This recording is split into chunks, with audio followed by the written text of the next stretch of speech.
Okay, we're back. This is July 21st, and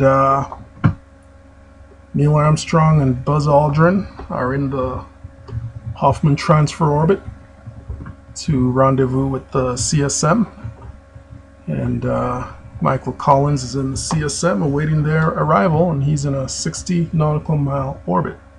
Let's just take a look at how things stand. So here's the CSM, 60 nautical mile orbit. There's the LEM ahead of it.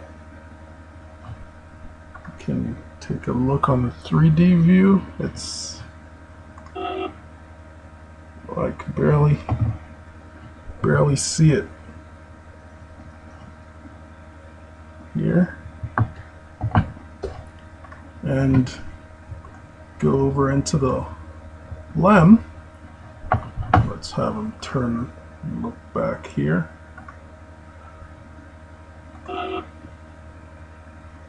And there is the CSM.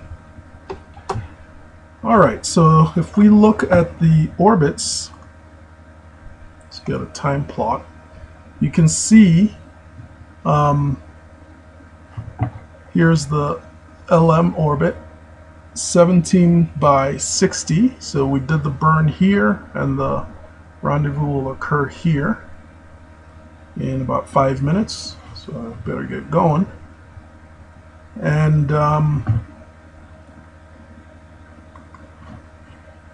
if we switch into rendezvous mode, at this point they would have their rendezvous radar on. They'd be tracking the CM.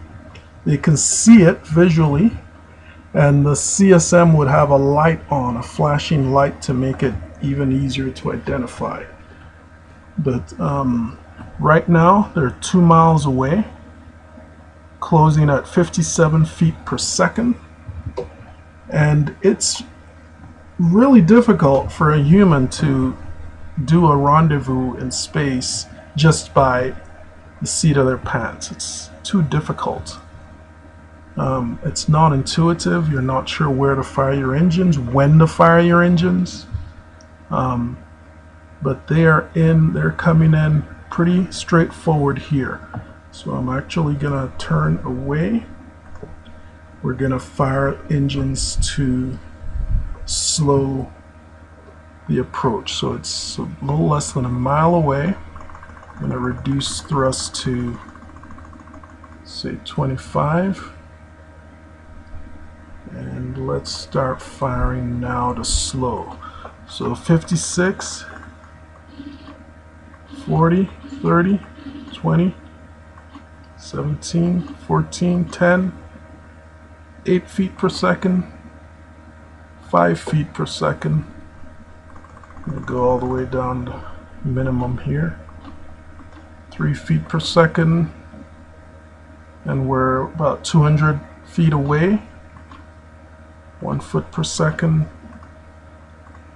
less than a foot. Okay, so we now have rendezvous. We are close. So now we just have to complete docking. Alright, we're station keeping about 150 feet. So let's turn. So this part, the final stage from like a mile, 2 miles to a mile away, you can do that using human intuitive seat of the pants firing of engines. But beyond that range, it's really difficult to do it properly. I think there are many stories of Buzz when they were figuring out the techniques. Just was not intuitive at all. So the computer is definitely needed, all the calculations, all the numbers, the angles, that's all necessary because it's not possible to do by just like flying an airplane. Alright, so we're station keeping here, 150 feet about. That's how it looks looking out of the LEM. So the LEM would, at this point, let's get a little bit closer. I'm going to turn directly at the CSM, so we're moving about a foot per second.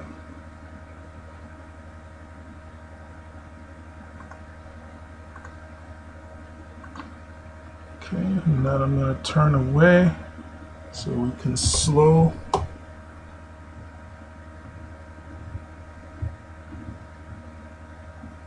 It's getting much closer here.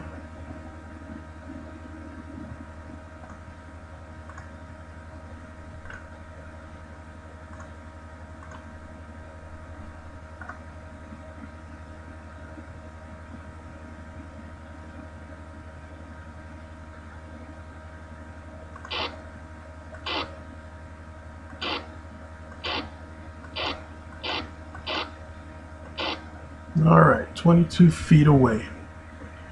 Let's put it in this attitude. I'm going to switch over to the CM and have it face that way.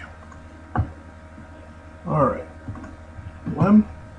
Okay, so now you can see after all our station keeping and matching of velocities, the apogee and perigee are now 60 by 60. So we are in the same orbit with the CSM. So let's turn it a little bit that way. I'm going to go left and forward. Turn a little bit. Okay. Let's go right. Get this lined up here. Just a little bit. Okay, forward, slower speed. Oops, back. A little bit of a interesting thing there. Left, forward.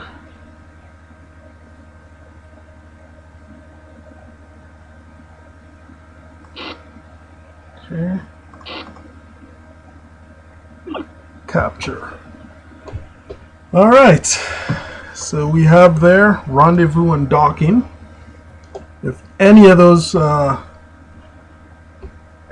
steps had failed, it would have been a disaster. So they're now in orbit. Let's go into orb rate.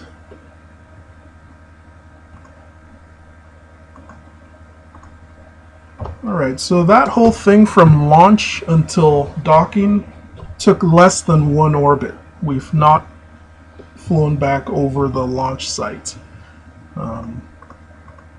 right here. So it took less than 2 hours. I think on Apollo 11, they took, I think, about 2 orbits to do it, because they first went into the 9 by 45 orbit, and then they circularized that at 45. And then they had a transfer orbit from there. So they took a lot more steps. They were more conservative, and it's the first time they were doing it, so they weren't going to take any shortcuts or chances. And they also were able to get a lot of confidence out of doing all the steps. Later missions, I think, were able to do it just like we did here in less than 1 orbit. All right, let's see here. So at this point, they would open up the hatches and transfer all the goodies they got from the surface, all the rocks, over into the CM.